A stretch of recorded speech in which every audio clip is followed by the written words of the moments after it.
La emisión está comenzando. Todos los asistentes están en modo de solo escucha.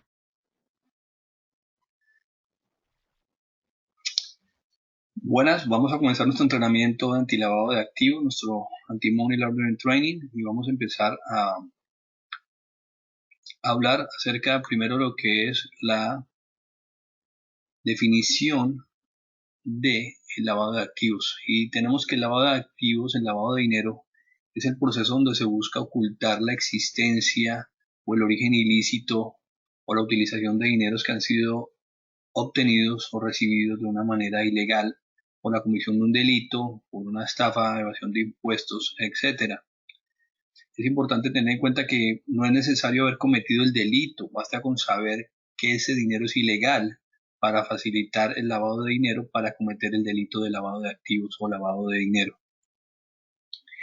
El lavado de activos tiene varias características importantes que debemos tener en cuenta. El primero de ellos es que el lavador de dinero siempre asume perfiles de cliente normal.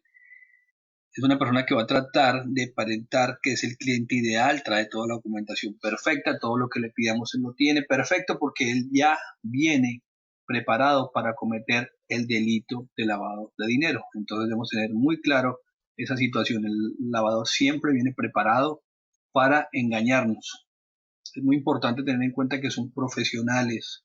El lavador de dinero actualmente es una persona que está profesionalmente preparada para disimular el origen ilícito, para disimular que ese dinero se obtuvo ilegalmente, para hacerlo parecer legítimo. Entonces utiliza diferentes modelos sofisticados para ocultar el origen ilícito de su riqueza, creando, por ejemplo, crean empresas de papel, nos traen documentos de empresas que son obtenidos a través de plataformas legales para tratar de aparentar de que son empresas que tienen todos los documentos, y aunque tienen todos los documentos, en la realidad, en la práctica, son empresas ficticias que no existen realmente, no tienen una operación, pero ellos la hacen a figurar como si la tuvieran para poder hacer el lavado de activos. Son ideales, nos traen negocios que parecen perfectos, y entre ellos uno de los negocios que más se ve lavado de activos es el negocio de la importación y la exportación. Entonces tenemos que tener mucho cuidado con clientes que nos declaran ese tipo de actividades. Otra de las características del lavado de activo es que hoy en día existe una globalización de las actividades criminales. Entonces vamos a tener clientes de otros países haciendo lavado de activos aquí en ciudades como la ciudad de Miami. También vemos gente que viene de países como Venezuela, por ejemplo, otros tipos de países donde han obtenido el dinero ilícitamente, pero lo traen aquí para que aparezca como legítimo. Entonces tenemos que tener en cuenta que el desarrollo tecnológico, por ejemplo, las comunicaciones, las transferencias permiten que el dinero se mueva fácilmente de una jurisdicción a otra jurisdicción, de un país a otro país. Recuerden, el lavado siempre va a tratar de acudir o utilizar países donde hayan pocas políticas de prevención de lavado de activos.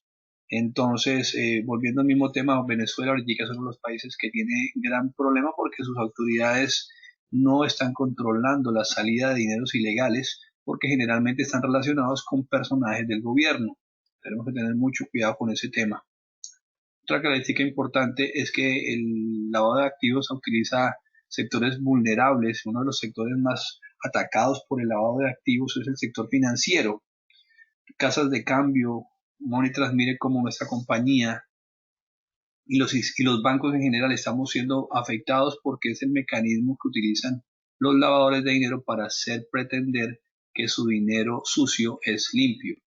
Y ya vemos que, por ejemplo, bancos como JP Morgan, HSBC y otros han recibido multas millonarias porque a través de sus cuentas han pasado dineros de narcotráfico, dineros sucios, y tanto el banco ha sido multado como los empleados que facilitaron o se descuidaron en ese tipo de actividades recibieron también multas y cargos criminales. Entonces, mucha atención.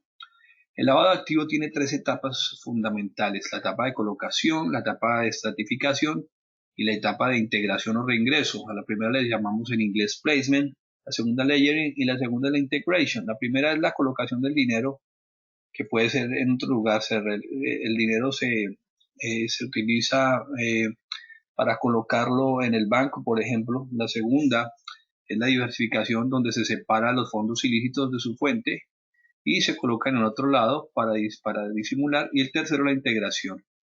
Pero vamos a ver aquí eh, cuáles son básicamente esas etapas del blanqueo de capitales o del lavado de dinero, para que ustedes entiendan un poquito mejor. Dentro del lavado de activos es importante que entendamos cuál es el procedimiento, y vamos a ver aquí el esquema típico de blanqueo de capital, ¿sí? Que es cuando, por ejemplo, la persona recibe el dinero, ¿sí? Recibe el dinero por drogas, por ejemplo, luego lo coloca en el banco, luego que está en este banco lo transfiere de su cuenta, por ejemplo, a otro tipo de cuenta. Después de que lo tiene en otra cuenta, entonces ya el banco asume que como viene de otra cuenta de esa persona, entonces ese dinero es legítimo, y luego ese dinero lo utilizan de ese otro banco para, por ejemplo, comprar casas, para comprar apartamentos, automóviles. Entonces la primera es la parte de colocación que les comentaba, cuando los dineros ingresan en el sistema financiero haciéndose parecer como si fueran legales, ¿sí? Es bien importante porque el dinero entonces se reparte muchas veces. El dinero ilegal se reparte y se deposita en diferentes bancos, ¿sí? Pequeños depósitos en diferentes entidades, o vienen aquí clientes disimulando transacciones y siempre haciéndolas por operaciones menores a montos que tienen que ser reportados. Y también muchas veces, por ejemplo, mezclan el dinero ilegal con dinero legal. Entonces, por ejemplo, gente que tiene restaurantes, entonces envía los depósitos utilizando dinero que han recibido de drogas con los dineros que han recibido en efectivo por lo que pagan los clientes. Esa es una forma de mezclar el dinero legal con el dinero ilegal. Y también están el dinero por correspondiente que se envía a paraísos fiscales por concepto de contrabando, por ejemplo. Esa es la primera etapa que hablamos, que es la etapa de colocación. Pero una vez que tenemos estos dineros ingresados ya al sistema financiero, es necesario que esos dineros se muevan, que haya un encubrimiento de esos dineros para que esos dineros entonces aparezcan ilícitos. Entonces alejan el origen ilegal para hacerlos parecer como si fueran legales. Entonces van para paraísos fiscales, van para otro tipo de cuentas, y allí se esconde ese dinero. Esa es la etapa del encubrimiento, donde el dinero sale entonces con el objetivo de borrar el rastro del dinero. Entonces empieza a pasar de un sitio para otro, de un banco para otro, y así es como viene esa primera colocación en cubrimiento. Luego viene la integración del dinero, ese dinero que ya está en las cuentas bancarias. Ese dinero regresa nuevamente con apariencia legal porque ya viene de una cuenta bancaria. Entonces se crean sociedades, y esas sociedades que generalmente se utilizan en países que tienen facilidad eh, para abrir corporaciones y no existen muchos controles. Y no crean que aunque estemos en Estados Unidos, el estado de la Florida, por ejemplo, y hay otros estados donde es muy fácil abrir corporaciones, abrir cuentas muchas veces, y entonces lo que tenemos es eso, ¿no? Los dineros entonces ya aquí se integran al sistema a través de préstamos, a través de, por ejemplo, también muchas veces compras de bienes. Pero es muy usual que en este paso de integración, cuando el dinero viene ya del banco, va a ser muy difícil determinar que ese dinero fue obtenido ilegalmente, a menos que se haga una debida diligencia y se le pida al cliente los soportes de dónde obtuvo ese dinero. Pero generalmente cuando vienen de una cuenta de banco a otra cuenta de banco, cuando los clientes nos traen dinero y lo han sacado de su cuenta de banco, a veces es muy difícil detectar este tipo de situaciones de encubrimiento e integración. Entonces, esa es la parte del blanqueo de capitales, y así es como ese dinero nuevamente. Entonces ya la persona, si compró un automóvil con dinero robado, luego vende el automóvil, y entonces ya cuando le pregunten de dónde vienen los fondos, va a decir no, de la venta de un automóvil. Entonces para nosotros va a ser normal, ok, perfecto, como vendiste un automóvil, hago, eh, concluyo que el dinero es legítimo.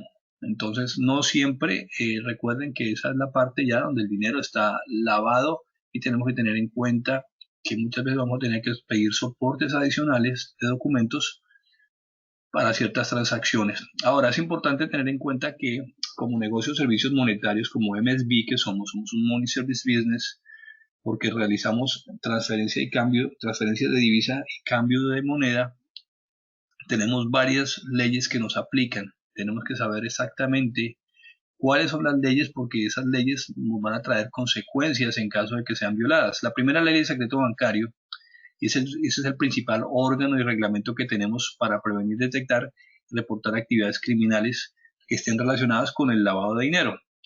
Esta ley nos obliga a que tenemos que hacer una serie de informes o reportes obligatorios, y que debemos cumplir con ciertos requisitos a la hora de realizar transacciones de cambio de moneda o de transmisión de dinero.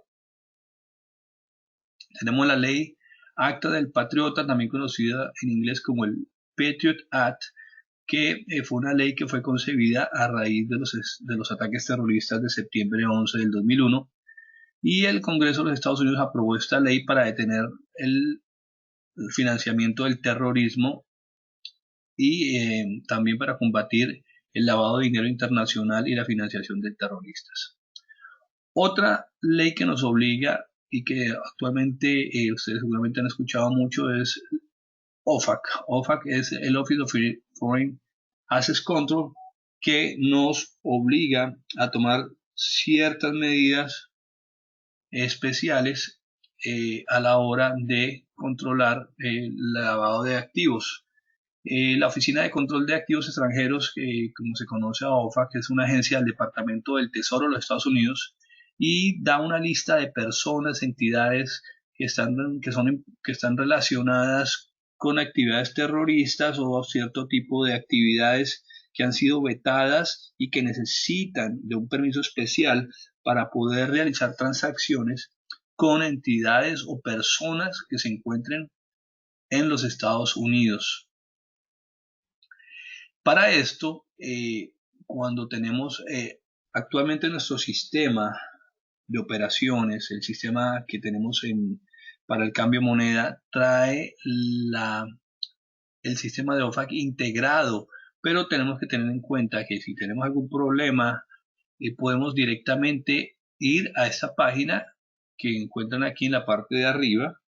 Ahí vamos a poder ingresar aquí a esta parte, y se nos va a presentar esta pantalla. En la parte de acá, que es donde vemos esta parte resaltada, colocamos el nombre del cliente, aquí donde dice minimum name score. En esta parte vamos a colocar 75%, y luego le vamos a darle enter para buscar si ese nombre está o no está en la lista de OFAC. Es importante que imprimamos ese documento, esa copia, y la anexemos a la factura para que tengamos prueba de que efectivamente hicimos la búsqueda de OFAC. ¿Ok?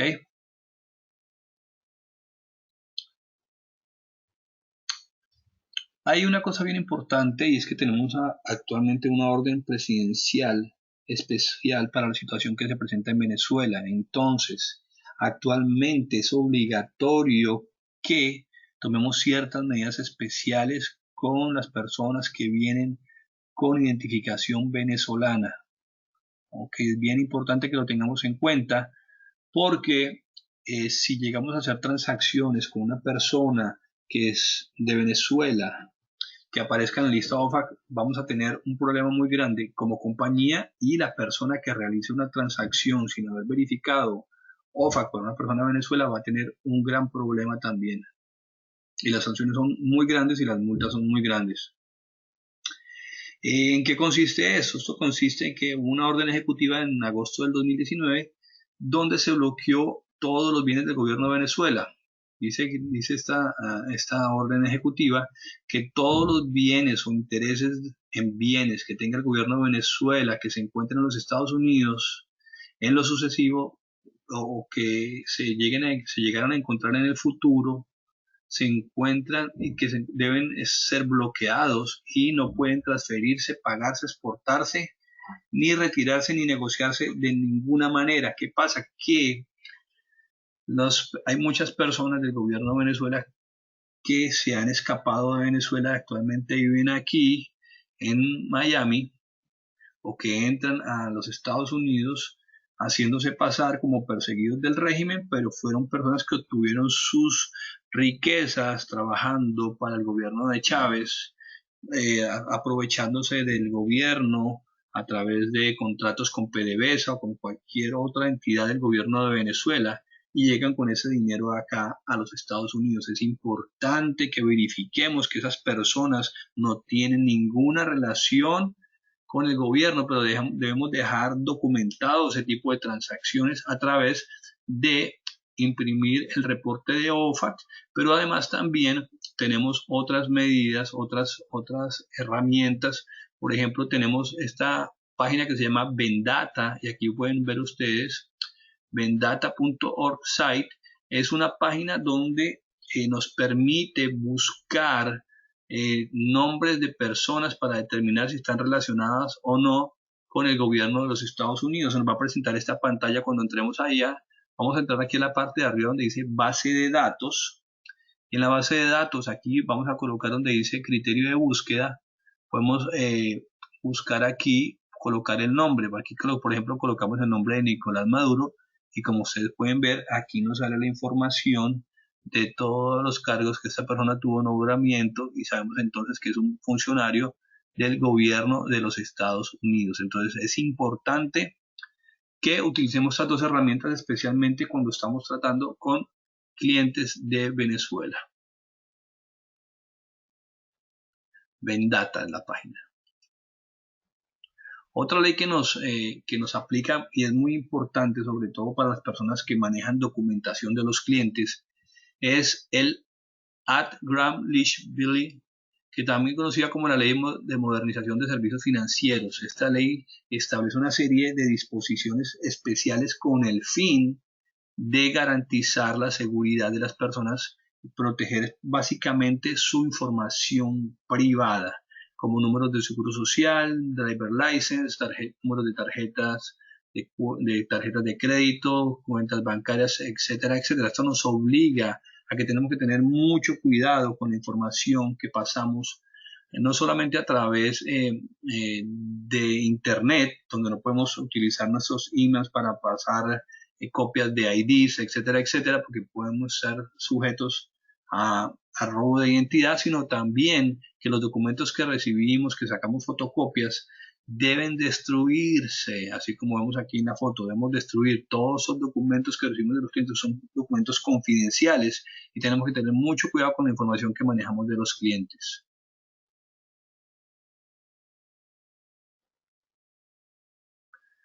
Otro reglamento que nos cubre es el del Office of Financial Regulation, que es la Oficina de Regulación Financiera del Estado de la Florida, es la que nos otorga la licencia a nivel estatal y además estamos sujetos a cumplir con ciertas obligaciones que ellos nos imponen. Este Office of Financial Regulation hace auditorías permanentemente y busca determinar que los cajeros estén solicitando los documentos que deben solicitar, que la información de los clientes se consigue como debe conseguirse y además nos obliga a hacer cierto tipo de reportes sobre las actividades que estamos desarrollando.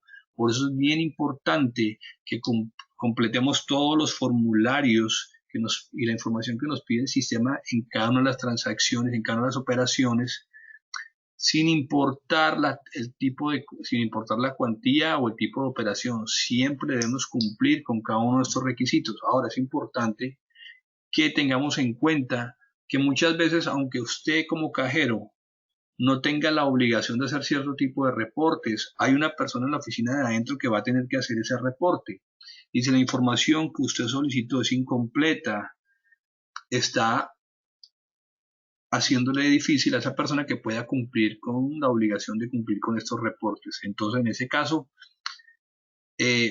podríamos estar permitiendo que un delito se realice y nosotros no estamos soportando la transacción con todo lo que debería reportarse.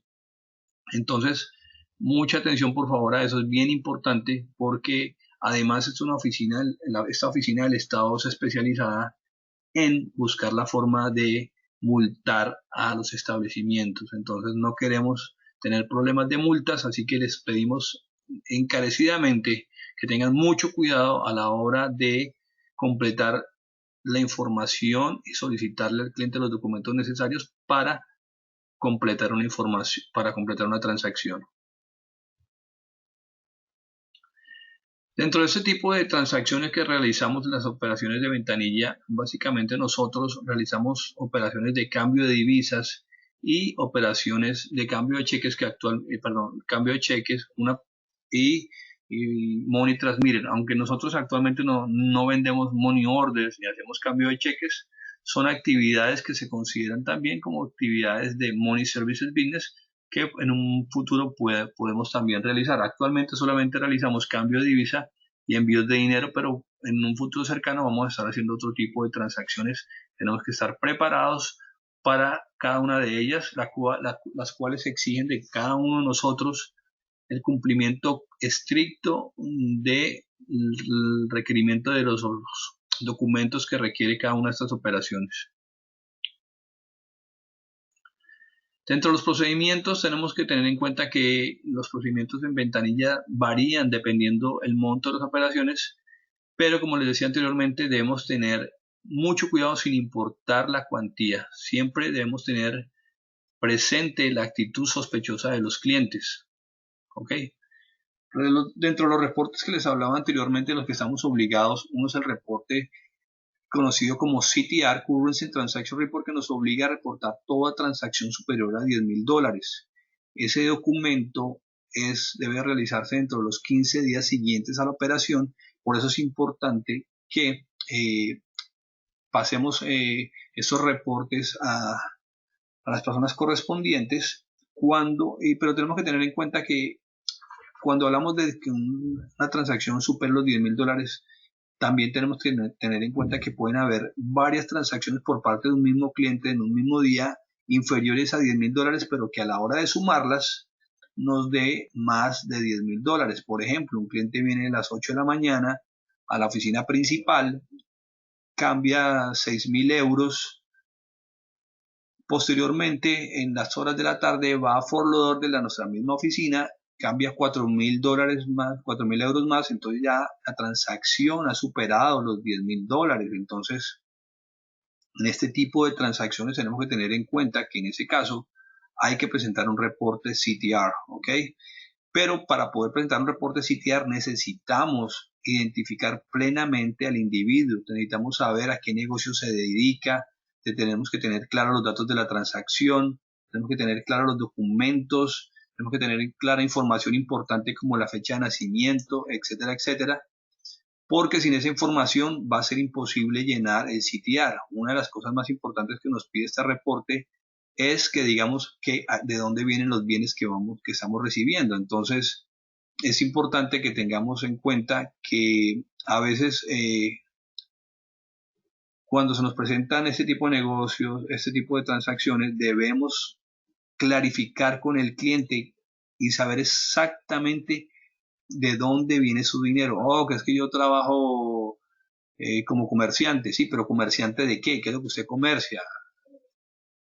Porque yo no sé qué el señor, cuando nos dejan a veces la información de comerciante, no sabemos el señor de qué es comerciante. Entonces es importante que clarifiquemos bien, tratemos de sacar la mayor información de los clientes para que los KYCs queden completos y podamos hacer los reportes necesarios. Otro reporte que es el reporte de actividad sospechosa, el SAR, que es el reporte 111 y se hace a toda transacción sospechosa superior a $2,000. Aunque la ley dice que es superior a $2.000, recuerden que cualquier actividad sospechosa, no importa el monto y la cuantía que estén por debajo de $2.000, deben reportarse a Elisa o a cualquiera de las personas encargadas de la operación diaria de la compañía. Cualquier actividad sospechosa debe reportarse inmediatamente. De la misma forma, este reporte de actividad sospechosa tiene ciertas características importantes. La primera es que es ilegal que cualquier persona que esté involucrada en la transacción se le indique, se le informe que ha sido objeto de una actividad sospechosa o que se le va a hacer un reporte de actividad sospechosa. No podemos decirle a nadie que se le va a hacer un reporte de actividad sospechosa. Es algo privado de la compañía y nadie debe saber que se va a hacer un reporte de actividad sospechosa o que a alguien se le hizo un reporte de actividad sospechosa. Simplemente si usted tiene una actividad sospechosa debe informar que ese cliente trató de hacer una transacción y dividirla en varias personas, o no, simplemente esa persona se negó a proveer la información necesaria para hacer el reporte, o iba a hacer una transacción de $11.000, pero como se le pidió mucha información, entonces decidió hacer una de 5.000, una de 6.000. Todo ese tipo de actividades son sospechosas y debemos indicarlas. También puede ser cuando hay inexactitud en los datos de la transacción, o cuando las copias que nos presentan, la copia del ID o el pasaporte, podemos ver que tiene indicios de que son falsos. Existen muchas formas de actividad sospechosa. Es importante que a diario las reportemos en el momento en que están sucediendo. Nadie puede decir que en ese tipo de negocios nunca ha visto una actividad sospechosa por parte de un cliente, así que es importante que nosotros reportemos, porque los reguladores ven sospechoso que una institución como la nuestra, por ejemplo, no presente reportes de actividad sospechosa, porque simplemente asume que estamos colaborando en la violación de la ley y facilitando la operación de lavado de activos. Entonces, mucha atención con esto. Es importante reportar y dejarnos saber inmediatamente lo que está sucediendo. No quiere decir que no vamos a hacer la operación con el cliente. Sí la podemos hacer, pero si es algo muy grave, debe informarse muy disimuladamente, decirle a un momentico que tengo un problema con el sistema, déjeme paso adentro a ver qué es lo que sucede. Pasan adentro a hablar con algunas de las personas que estemos responsables para determinar qué vamos a hacer, si la operación se va a presentar o no se va a completar. Existe otro reporte que es el reporte CEMIR, que es el reporte que se realiza cuando una persona ingresa o sale de los Estados Unidos con más de $10.000. Y esto es importante para ustedes, no porque vayan a salir con más de $10.000 o no, ojalá lo puedan hacer, pero es importante porque tenemos muchos clientes que vienen con pasaportes del extranjero diciendo que traen varias y trayendo cantidades superiores a $10.000, las cuales han debido ser reportadas a la aduana de los Estados Unidos al ingresar a los Estados Unidos. Por eso muchas veces a muchos clientes le pedimos que nos den una copia de la forma 105. Es importante que les preguntemos eso a los clientes. Usted reportó ese dinero, tiene la forma 105, él va a saber si no, ustedes van a ver la cara, la actitud que el cliente coloca. Si no la tiene, si el cliente no tiene la forma 105, él les va a explicar por qué no la tiene. Una de las razones que excusa al cliente es porque generalmente los oficiales de aduana no están obligados a entregar una copia o a sellar una fotocopia para comprobar que la persona hizo la declaración. Simplemente muchas veces la gente entra a los Estados Unidos, entrega el papel de la declaración 105 y continúa. Si el cliente te da esta explicación, es una explicación normal, pero si el cliente no sabe ni siquiera qué es la forma 105 y no sabe que había que declarar, estamos frente a una actividad sospechosa que debemos reportar. ¿Ok? Entonces recuerden siempre, cuando un cliente viene y está diciendo que viene fuera de los Estados Unidos, tiene que haber hecho este tipo de reporte y y saber por qué lo hizo, porque si tiene la copia la trae, y si no la tiene, si tiene una justificación para no presentarla.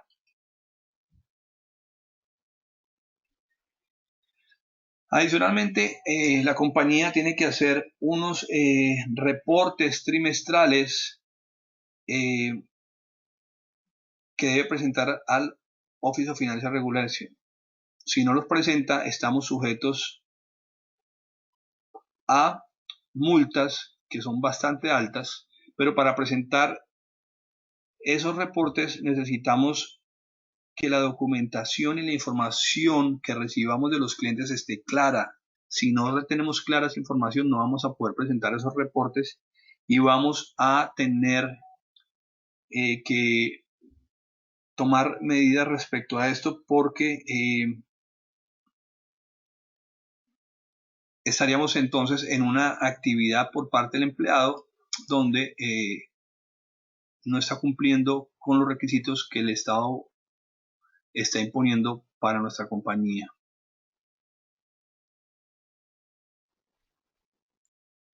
Cuando trabajamos con operaciones inferiores a $1000, generalmente las tomamos como un walk-in, pero no necesariamente tiene que ser un walk-in. Muchas veces el cajero tiene que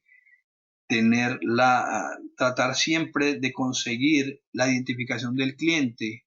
Eso básicamente porque no sabemos si ese cliente va a hacer varias operaciones al día, y si un mismo cliente hace dos operaciones en el día, como cuando hablábamos de las operaciones para un reporte más de $10,000, de la misma forma pueden hacer una operación por 500 y más tarde venir a hacer una operación por 600. Entonces, si no le pido ID ninguna de las dos operaciones porque eran por menores de $1,000, estoy ocurriendo en un delito también, porque esa persona está haciendo esto generalmente con el fin de evadir y presentar la copia de su ID. Entonces, mucha atención con esto. Siempre tenemos que tratar de documentar todas las operaciones.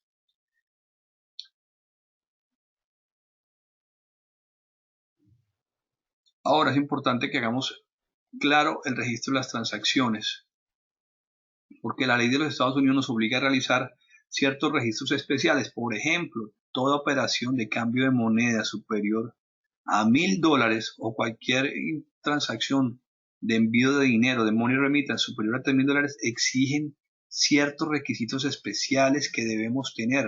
Cuando los auditores vienen, nos van a pedir unos logs donde tenemos que tener clara toda esa información. Entonces debemos, primero que todo, solicitar un documento válido, un documento con foto, ¿sí? Debemos tomar fotocopia de la identificación, pasaporte para extranjeros o la licencia de manejo para residentes legales de los Estados Unidos y debemos anexarla a la factura. Recuerden, debemos mantener el récord del número de identificación de la persona. Para los extranjeros tenemos que mantener el número de pasaporte y para los residentes o ciudadanos americanos debemos tener el seguro social. ¿Qué pasa? Sabemos que a muchos clientes no les gusta dar su número de seguro social. Por esta razón, siempre les solicitamos la copia de la driver license porque a través de ella podemos conseguir su número de seguro social para reportárselo al gobierno de los Estados Unidos. Recuerden, si la persona no tiene un driver license, tiene que tener un pasaporte siempre que haga una transacción superior a $1,000, a menos que traiga un documento de sus taxes personales del país extranjero, que también sería un documento válido como número de impuestos. Recuerden, debemos no solamente grabar el número de identificación, sino también un número de impuestos. Otra cosa importante en esas operaciones es que debemos verificar OFA. Como ya les dije, OFA generalmente viene verificado automáticamente por el sistema, pero en el caso de Venezuela, recuerden, siempre debemos revisar OFAC, y en caso de que OFAC tenga un match positivo, que nos salga el nombre, debemos informarle inmediatamente al oficial de cumplimiento, la persona encargada de la operación en ese momento, para verificar si ese es un falso positivo y simplemente esa persona tiene el mismo nombre de otra persona que aparezca en la lista OFAC, pero eso lo vamos a poder determinar cuando comparemos si se trata de un ciudadano, si OFAC nos habla de un ciudadano, por ejemplo, iraquí, y resulta que nuestro cliente es ecuatoriano, entonces ya sabemos que por ahí podemos descartar que ese es un OFAC positivo y estamos frente a un falso positivo. Recuerde, siempre se debe elaborar la factura a nombre del cliente, debemos entregarla porque la ley nos obliga a entregar facturas. Ahora, cuando somos superiores a $3,000, generalmente para transferencia de dinero, cuando hay cliente que está mandando dinero de un sitio para otro, además de que debemos solicitar el pasaporte para extranjeros y el número de seguro social y el driver license para ciudadanos o residentes americanos, además requerimos cierta parte que debemos completar en el KYC. ¿Sí? Recuerden, el documento que recibimos del cliente siempre tiene que tener una fecha de nacimiento. Debemos solicitar la dirección permanente del cliente. Como tenemos muchos turistas, no podemos aceptarles la dirección del hotel donde se están quedando como dirección de residencia porque allá no es donde viven, ¿ok? Es importante. Necesitamos también su número telefónico. Cuando se trata de envío de transferencia necesitamos el nombre de la persona beneficiaria, la dirección y el número de teléfono.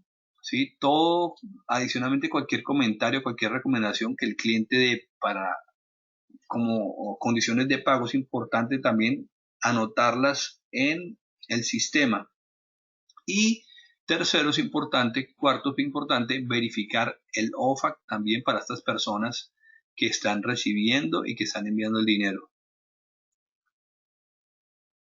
Ahora, cuando hablamos de operaciones superiores a $10,000, pero menores a $20,000, recuerden que esas operaciones hay que reportarlas con un CTR. Entonces, en caso de recibir dinero en efectivo, lo primero que tienen que hacer ustedes es verificar en presencia del cliente la autenticidad de ese dinero. Y en caso de que haya alguna duda, debe informarle al cliente sobre la misma y debe proceder a verificar la autenticidad de ese dinero. Y más adelante vamos a ver, pero es importante recalcarles a ustedes que cuando encuentren un dinero, un billete falso, ese dinero no se va a devolver al cliente. Ese es un dinero que se debe decomisar y enviar al servicio secreto. Lo único que debemos es mostrarle al cliente que ese dinero la máquina lo está marcando como falso y le podemos dar una copia del billete para que el cliente lo tenga, pero no le podemos dar ni devolver ese dinero. También es importante para estos reportes, como les decía anteriormente, que debemos preguntar por la profesión y el oficio que tiene la persona que está haciendo la transacción y dejarle una nota clara en el KYC de qué es lo que hace. Si el cliente es extranjero, entonces debemos, como yo les dije anteriormente, solicitar la prueba de la declaración de aduanas 105. También podemos solicitarle, si queremos, la copia del origen de fondos de donde compró. Por ejemplo, si es un cliente colombiano que llega con euros, sabemos que la moneda colombiana es el peso, pero si viene con euros tuvo que haberlos comprado en alguna casa de cambio. ¿Por qué razón les digo esto? Porque muchas veces el dinero que viene de países latinoamericanos es dinero que ha sido conseguido a través de actividades ilícitas como narcotráfico, y ese dinero nunca pasa, por ejemplo, en las casas de cambio. Entonces es también una actividad sospechosa tener un dinero acá si no tenemos claro de dónde fue que se compró. Si no se compró en una casa de cambio, puede ser dinero callejero que es producto de una actividad ilegal. Recuerden, es importante, cuando le preguntamos al cliente su actividad y nos dice turista, recordemos que turista no es una profesión. ¿Ok? Y por último, aquí tenemos también importante para las operaciones de 10,000 y menores de 20,000, que debemos solicitar y especialmente el reporte de OFAC, y como dijimos anteriormente, si es de Venezuela, debemos soportar claramente la operación para determinar de que no es una persona que está vinculada al gobierno, que tiene relación con el gobierno de Venezuela. Recuerden que de la misma forma se debe efectuar la factura a nombre del cliente y se debe pasar interiormente a la persona correspondiente para que elabore el CTR correspondiente a esa transacción. Ahora, cuando hablamos de operaciones superiores a $20,000, recuerden que aunque venimos haciendo esas transacciones por ventanilla sin ningún problema, es importante que haya una verificación de esas transacciones por parte del oficial de cumplimiento o la persona que esté encargada como manager en ese momento de ese tipo de operaciones para que verifique que el KYC ha sido llenado completamente y que el cliente haya suministrado los documentos necesarios, ya sea que se trate de una empresa o de una persona, los documentos necesarios para soportar el origen de fondos de transacciones superiores a $20,000, porque no son transacciones pequeñas, y debemos estar seguros que esos dineros que están llegando no tienen ningún tipo de problema. Aquí vemos, por ejemplo, el KYC que debemos llenar, entonces es importante que llenemos muy claramente los nombres del cliente de acuerdo a cómo está en el documento de identificación que nos está presentando. Ojo con eso, porque es muy normal encontrarnos con Daniel A. Prima M. Entonces no, necesitamos saber que A es de Alejandro y que el M es de Monasterio. Entonces, pilas con estos detalles porque son muy importantes. ¿Qué tipo de qué nacionalidad es? El Picture ID Type, por ejemplo, aquí vemos que en este caso no se colocó si se trata de un pasaporte, de un driver license, de una cédula, de un documento de votación, etcétera, etcétera. La fecha de nacimiento como está aquí, el número del documento que está presentando, qué autoridad lo presta, si tiene la fecha en que el documento fue creado, fue expedido y cuándo expira, también es importante que lo tengamos porque si en caso que ese cliente vuelva posteriormente ya lo tenemos en nuestro sistema y vamos a saber cuándo su ID ha sido expirado o no. Luego tenemos la dirección de su residencia, su trabajo y la información de contacto, que debemos tenerla bien claro en qué país está, qué tipo de ocupación tiene, qué posición tiene, porque no necesariamente la persona que sea abogado puede estar trabajando como abogado, puede estar trabajando en otra actividad, entonces, qué posición está ocupando y la información financiera, el source of wealth, de dónde viene el dinero. Sí, aquí por lo menos tenemos regalo del tío. Entonces llega una persona con un regalo del tío, pero no tenemos realmente más soporte de esta transacción. Entonces, ok, el regalo de su tío, sí, pero ¿qué hace su tío? Ah, mi tío es abogado, perfecto. ¿Cómo se llama su tío? Regalo de... Entonces el tío se llama Prima Monasterio, señor Carlos Prima Monasterio le regaló a Daniel Alejandro Prima Monasterio ese regalo de Navidad, lo que sea, etcétera, etcétera. Pero tenemos una información más completa de esa transacción, porque a mí el regalo del tío no me dice nada, porque no sé si el tío es un criminal, entonces el tío le regaló el dinero y estamos entonces eh, presentando documentos incompletos. En cuanto a los ID válidos, como ustedes ya saben, básicamente necesitamos la licencia de conducir vigente, el carnet militar o de un dependiente militar y el pasaporte válido con foto y con firma. Deben ser documentos que sean también el documento estatal, driver license del estado, documentos expedidos por el estado de la Florida o cualquier otro estado, pero que sean documentos oficiales. También tenemos los documentos que han sido emitidos por gobiernos extranjeros con foto y con dirección, los cuales podemos verificar fácilmente muchas veces a través de Google para determinar si una persona me trae un documento del gobierno de Chile. Si yo entro a buscarlo, ese documento seguramente en Google me van a mostrar en imágenes si ese documento que me está presentando mi cliente es parecido o no es parecido a los documentos que aparecen en Google. Entonces es importante también que muchas veces si no estamos familiarizados con los documentos de otros países, que utilicemos las herramientas que tenemos para verificar que son documentos válidos. Ahora también tenemos documentos que no son válidos, que son aquellos como las licencias de conducción expiradas, los certificados de nacimiento, el Welfare ID Card, la tarjeta de seguro social. Si el cliente viene a hacer una transacción, trae la tarjeta de seguro social, pero no trae un ID, no nos sirve de nada. Las licencias de conducciones temporales tampoco nos sirven si ya están vencidas. El carnet de un club o una asociación tampoco nos sirven. Las tarjetas cuando vienen los clientes con tarjetas de Chet Cash y en otros negocios. Las identificaciones de las escuelas tampoco nos sirven y tampoco menos las licencias de matrimonio. Entonces, ojo con este tipo de IDs porque no son buenos. Inclusive cuando sospechamos de IDs, porque acuérdense que estamos en un estado donde es muy sencillo conseguir un ID falso en Hialeah, tenemos la página de el estado de la Florida que estamos viendo aquí.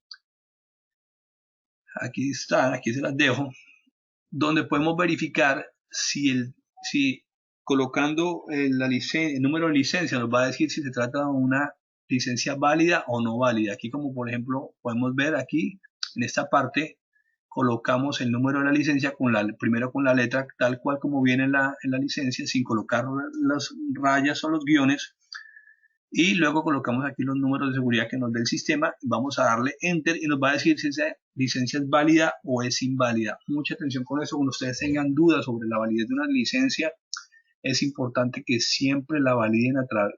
Bueno, esto básicamente funciona para el estado de la Florida, pero si ustedes tienen sospechas sobre la validez de una licencia en el estado de la Florida, utilicen este mecanismo para verificarla. También tenemos esta herramienta que es el ssnvalidator.com, que nos permite validar si el número de seguro social que nos están dando, si corresponde o no corresponde a un número de seguro social válido, y también nos va a decir de dónde ese seguro social fue emitido. Por ejemplo, si tengo una persona aquí en Miami que me dice, vea, yo estoy aquí en Miami, mi número de seguro social es este, y yo lo entro a validar y me sale que la persona, usted le va a preguntar dónde nació, le va a decir aquí en Miami, y resulta que el Social Security Validero le dice que ese seguro social se sacó en Alaska. Estamos entonces frente a una persona que seguramente está utilizando el seguro social de otra persona. Entonces, ojo con eso, que es lo que les comentaba al comienzo. Recuerden que los lavadores de dinero vienen con todos los documentos ya perfectos, listos para presentárselos. Entonces ya otra herramienta que tenemos es esta del Social Security Validator. Como les comentaba, frente al dinero falso, recuerden que si sospecha de dinero recibido, nunca se lo debe devolver al cliente. Trate siempre de demorar un poquito más al cliente, porque no sabemos si el cliente lo está haciendo a propósito con el fin de engañarnos. En ese caso debemos llamar a la policía. Como les dije, no deben correr ningún riesgo en ventanilla, simplemente demoren la operación, entren, informen a la persona correspondiente para que tomemos las medidas necesarias en caso de estas situaciones. Recuerden que ese dinero nunca se le devuelve al cliente, les damos simplemente una copia y un recibo de que el dinero ha sido decomisado y que se va a enviar al servicio secreto, porque se trata de un dinero falso. Ahora, es importante que tengamos claro que como empleados estamos expuestos a sanciones civiles y a sanciones penales. Cuando hay negligencia puede haber multas hasta 4.500 por una violación. Si ese patrón se sigue repitiendo, entonces una persona que se me olvidó pedirle el ID a un cliente, y la semana siguiente se le volvió a pedir, se le olvidó volver a pedirle el ID a otro cliente, o se me olvidó pedirle el seguro social, o se me olvidó pedirle el teléfono. Cuando se presentan este tipo de patrones y en una auditoría del Estado, una auditoría del IRS, determinan que un mismo funcionario, un mismo empleado ha cometido varias faltas, esa multa puede ir hasta $50,000, ¿sí? Ahora, si yo estoy permitiendo que un cliente haga una estructuración y divida una transacción en varias, también estoy sujeto a que la multa sea del mismo tamaño, del mismo monto de la transacción que fue estructurada. Si el cliente vino con la esposa y uno hizo por 6.000, otro hizo por 5.000 y no se reportó un SAR y el cajero permitió que esto sucediera, la multa de ese cajero puede ser hasta de $11,000. ¿Ok?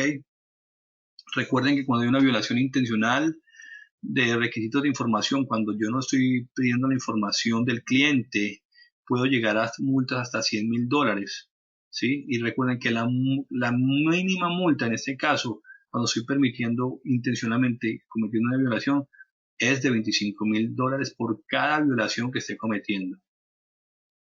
También hay sanciones penales, como les dije. Por ejemplo, la estructuración o presentar un informe falso o no presentar informes me puede, además de traer de la multa de $50,000, entre 8 y 14 meses de cárcel. Y si la transacción es superior a $600,000, puedo tener entre 21 y 27 meses de cárcel, ¿sí? También hay violaciones, por violaciones intencionales de los requisitos de información, cuando no pido la información completa o no pido el OFAC, o simplemente sé que esa persona no tiene algún problema y simplemente no lo reporto, puede haber ahí puede haber una violación con una multa de $250,000 y hasta 5 años de prisión. También cuando cuando la transacción, esa violación intencional, es por una transacción superior a $500,000, perdón, si hay la multa puede ser de $500.000 y puede haber prisión de 10 años cuando no solamente estoy violando esa ley, sino estoy violando otro tipo de leyes también. Ahora recuerden, hacer declaraciones falsas, ficticias o fraudulentas, cuando se me olvidó colocar una información, pedírsela a un cliente y me la estoy inventando, o estoy inventando otra información para colocar en mis reportes, puede haber una multa hasta de $10.000 y una sentencia de prisión hasta 5 años. ¿Ok? Entonces, esto es básicamente nuestro entrenamiento. Espero que haya sido claro. Voy a pasar por cada una de las oficinas si tienen algunas preguntas adicionales. Voy a hacer un test sobre esto porque necesito saber que todos hayan entendido claramente lo que hablé en este entrenamiento y espero que podamos cumplir con todos estos reglamentos y estas normas que son obligatorias para el buen funcionamiento de nuestra actividad y nuestra empresa. ¿Ok? Les agradezco por su atención y entonces nos veremos próximamente.